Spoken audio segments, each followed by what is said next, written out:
Good Monday morning. Hope you had a great weekend. Hope you had a wonderful Mother's Day yesterday. For all of you that were out there fighting over reservations for brunch and dinner and making sure you got flowers and cards and everything, hope you had a wonderful, wonderful day. And we are back, and everybody that was in the postseason around here is now officially eliminated. The Knicks go down on Friday night. I was frustrated. I was annoyed when the game ended, and then I realized, hey, not so bad. This was a very good season. Miami was better. They were better coached. Everything that they did was better in the series. It's a tip your cap spot. But then I quickly turned to, all right, where is this team going and how do they become a perennial contender in the East? And how are we going to stay here? That's really the question. And one, Julius Randle is going to be a major topic if he stays on this roster or if he doesn't.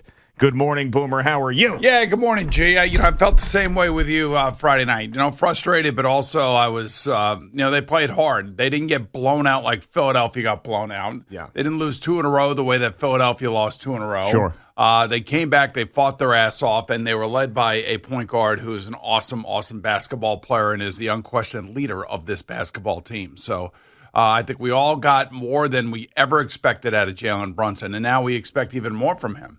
That's how great he was. Yep. And I think it certainly hurt that quickly got hurt because maybe somewhere along the line, 5 to 10 minutes, getting a little bit of a rest in a game would have made him even more, I think, impactful late in games as opposed to a turnover here or a turnover there, which is going to happen. I tell people all the time, like, playing point guard in the NFL is literally like playing quarterback in the NFL. In the NBA is like playing quarterback in the NFL. Meaning that, when you have the ball in your hand, you're making a million decisions. And he has to play defense, quarterbacks don't. But I have to say, everything that he did in pretty much almost every single game this year, all the way until the final game against Miami, he was front and center. I think he made, if you count the amount of bad games that he had, Yeah.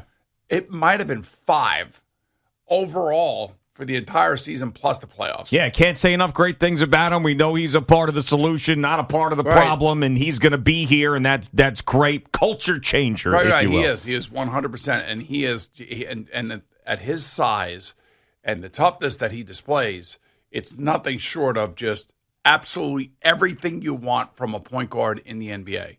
So they finally have gotten that right. Mm-hmm. Finally. And I said after the game on Friday night, I said, hey, keep him, keep Hartenstein, and keep Hart. Everybody else on the block, if you can get something for somebody that you think is going to change the dynamic of this team and bring other guys in here that are going to play defense, that are going to be able to hit big shots. I mean, I think you have to go back to your analytics board and start looking at people who hit shots because the Knicks and their best offensive players came up small. When you think about R.J. Barrett and you think about Julius Randle. Now, I've been an R.J. Barrett supporter. If we can keep him, we keep him. If not, and you got somebody else in here and he had to be a part of a trade, I would get that. I would totally understand that at this point. But the Julius Randle thing, I've been on that for 2 years. Yeah, and this is the prevailing thought coming out of this series. You see the videos of the fans leaving or being in the streets after the Game 6, the Knicks fans, and they crossed out Julius Randle's face on a poster, and you heard them out there going, trade Julius Randle, and chanting that. Now everybody, I'm sure we're going to get a ton of calls today, and we have said it for a while. So that's now the consensus, it feels like, amongst Knicks fans that they don't want to see Julius Randle on this team next year. I'm just not so sure that the Knicks look at it that way. Well, the Knicks better look at it that way. I know they better, but it's not a given. I'm telling you, we were talking. Remember the year he had last year? How bad that was? And we said there's no way that this team can go forward with him. And then he was down there the next 2 days later recruiting Jalen Brunson. That was off a miserable year in which they lost didn't even make the playoffs. This year, They go to the second round of the postseason, and yes, he has a not-so-good playoffs, but he's a third-team All-NBA guy. Which is a joke. He was their leading scorer. He was an all-star. It's a joke. And they have protected him throughout this entire Tom Thibodeau regime, and I'm telling you, it's not a given that they're going to look to move him. I'm telling you, the fans have finally turned. I mean, I turned 2 years ago, but the other thing too is I want to support them when they're winning. I want them to do well. I don't want him to blow up in the middle of a game. I don't want him to have a dour personality if things aren't going his way. I told you he's way too much. He's way too inconsistent when it comes to his personality on the basketball court. Right. I mean, this is going on for years. Yeah. I mean, I've sat here for 2 years and I've said, the numbers, fine. The overall personality, the attitude is not. It's not a winning attitude. It's not. I know that they've won games. I sit here and I want to bat myself over the head with the idiot stick because I know he averages a double-double. I know he's third at All-NBA. But if you watch it, if you watch his game, and then you watch his personality traits, and just the mood swings are so incredible that everybody around him it's got to be like walking on eggshells. Yeah, I would agree that that's really the thing that has remained constant. His play is up and down, but the thing that has remained constant is the fact that you can't really figure the guy out. And he seems to be someone who lets the outside stuff and the emotions of the game sort of affect him in a negative way. I know the situations are totally different, so don't think that I'm trying to compare the situations on the field, but I almost feel like you know how you've been fighting off Jets fans for the longest time that call up and say Zach Wilson shouldn't be a part of the future, and you keep saying, I'm telling you, whether you agree with it or not, he's going to be here, and they want him to be part of the future.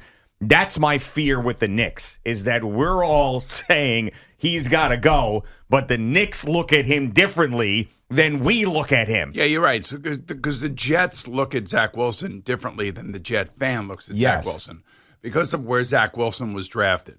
And, it's kind of interesting you brought up his name. I went down the rabbit hole on Saturday looking at different Zach Wilson tapes and stuff and plays and things. And really the biggest thing for him, as I kind of get into him just for a minute, is that he just kept leaving the pocket. Like he just would leave the pocket for no reason. Like this is not Utah. We're not playing UCLA and we're not running around and we're trying to make plays down the field.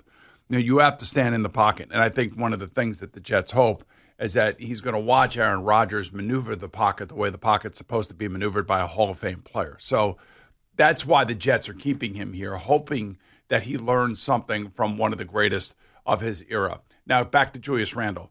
Julius Randle's been here longer. Julius Randle's older. I know that Tom Thibodeau said after the game, he's still in his prime. Well, now's the best time to trade him because this can't go on anymore.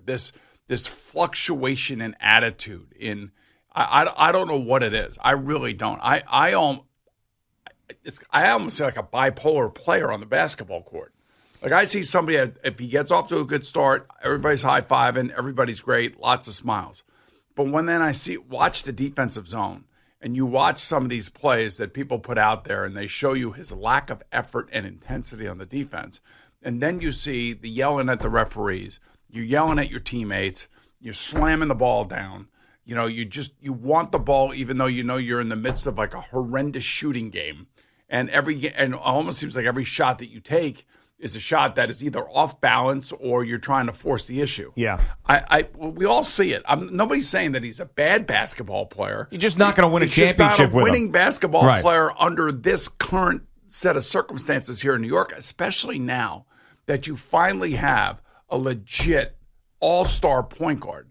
That's the guy who should have been making all NBA. Oh, of course, yeah. And I don't know. And Eric Spoelstra said it after Game 6, too. He goes, I don't know how that guy isn't on every single of the top lists in the NBA. It's amazing to me that he's not. But, yeah, I just wonder, too, because part of me is like, all the things we've said about Julius Randle, is another team interested in that? Do they want that guy? And then I'll go, wait, well, someone wanted Kyrie Irving still, so there's got to be someone who wants Julius Randle. And his contract isn't that prohibitive when it comes to looking at dealing him. I don't know if Leon Rose and his team of 1 million people and Tom Thibodeau are looking at Julius Randle as someone that they have to get rid of and say, we're not going to win with this guy, I think they may look at him and saying, man, that's a lot of production to be able to replicate and have to fill if he's off the court. And he's been one of the centerpieces of this team when they've made the playoffs 2 out of the last 3 years in an organization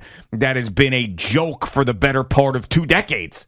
That's the way they may look at him. Yeah, but they listen. And if he comes back, he's going to be exactly the same player as we've seen, and he's going to hold him back from taking the next step, and we know it. I know one thing, that the front office of the Knicks, it may not be the GM, it may not be the president, but the owner.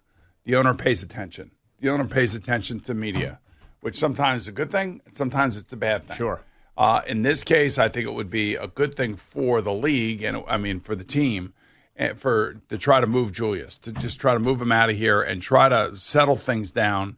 And I don't know who the replacement is. I'm not really sure who would be available. I saw a number of names out there of players that could be disgruntled, that may want to come to New York. New York has all the assets in the world, and what they have is they have a point guard that they found out is pretty damn good, man. And he's probably got 4 more years at this extremely high level where he is just going to be fearless. And I think that, right now is the moment in time where the Knicks have got to make a move. They have got to make a major move. They can't just sit still. It's not all up to them, though. It's really not.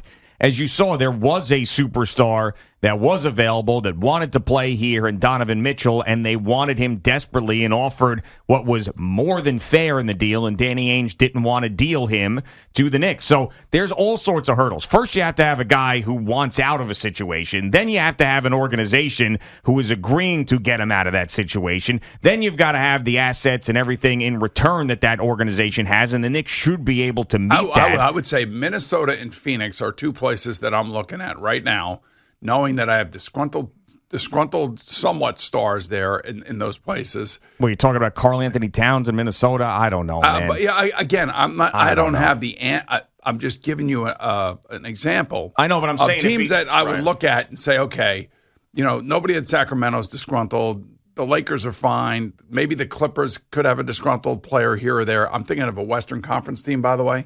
I'm also thinking that Minnesota's got some disgruntled players. I think Phoenix, they just fired Monty Williams.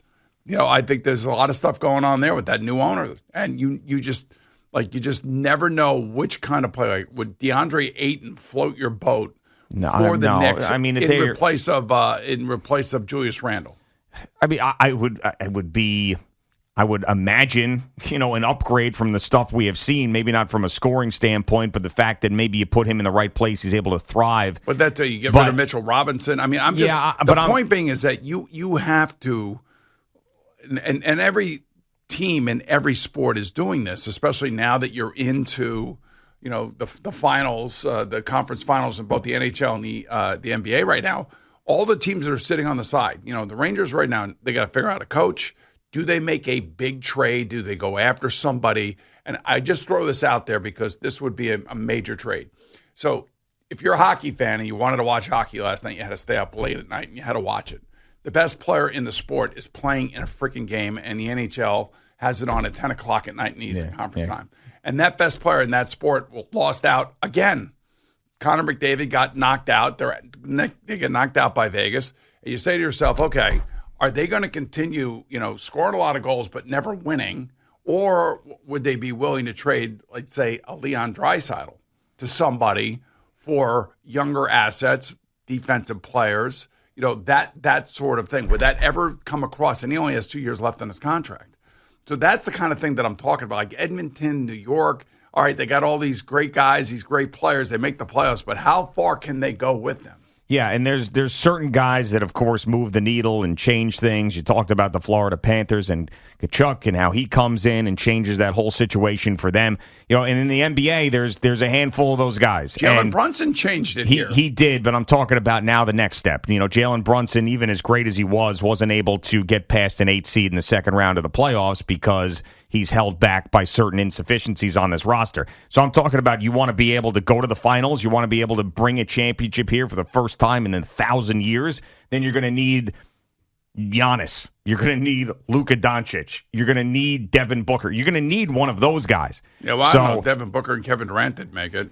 Yeah, I know. James Harden and Joel Embiid and Tobias Harris didn't make it. I know, but and obviously these are situations that you need to have happen if those guys are going to become available, because the successful teams aren't going to be trading away those superstars. So let me just it's a catch-22 in a way, but you try to get them on the right team. Next thing you know, it may work, especially if you got Jalen Brunson there. I do have to give you the tip of the cap. You've been killing this Harden for years. Oh, yeah, well. And it happened again. Yeah, well, he doesn't. I told you when they were up 3-2, this was the time that he was going to decide he didn't want to play basketball anymore, because he's like, wait, I got to keep playing? Are you kidding me? If we win this series, I got to keep playing? No way. So he was done. He was out of it. I really, truly believe that it does not matter to him that they lost that game last night. I 100% believe that. I think part of him is happier that they did and they can move on to the postseason. And I'm not saying he tries to go out there and lose. I think that when he's out there and things aren't going his way, he decides I can either grind through this or I can coast into an offseason that sounds a hell of a lot better than playing a Miami Heat team in the next round. And if we win that, I got to play another team. And he just doesn't care. So, and the more surprising thing was Embiid's play and some of the issues that he had. And then, after the game and some of the things he was saying that was, just a little bit different than what you'd expect from an MVP and a leader there. But I would just think that, Harden's the worst. He was more concerned about the MVP than he was about winning a championship. This is what it appears to be. I mean, he was crying when he won the MVP. It seemed like that was very, very important to him. But, yeah, I mean, back to the disgruntled guys and stuff like that. I mean, they have to, the reason why Donovan Mitchell was such the perfect guy, and I hate going back to it, but he wasn't really a disgruntled guy. He'd signed a deal, and it was just that Danny Ainge went in there and was like, this thing isn't working. We got to get rid of these guys, and we got to start over. But generally, when one of these guys shakes loose, it's because there's issues where he is. Did you see what you just said? Danny Ainge recognized that it wasn't going to work with these guys, so we have to start over. Yeah. Can somebody in the Knicks front office realize that Julius Randle is more of an anchor on this team than he is, an engine? Yeah, that's a great question, and hopefully they do, because but we've seen teams in this area, we scream and yell about certain guys, and then, like the Yankees, they bring them back. Yeah, Josh Donaldson's back. Aaron Hicks is back. Gary Sanchez is back. All these guys, they're all back. Oh, we're all back for another run. Let's go. Let's go at it one more time. And that's my fear with the Knicks and Julius Randle. All right, Boomer and Gio on the Fan and CBS Sports Network. We got a break. We got a Jerry Recco update right after that. Stick with us on this busy Monday.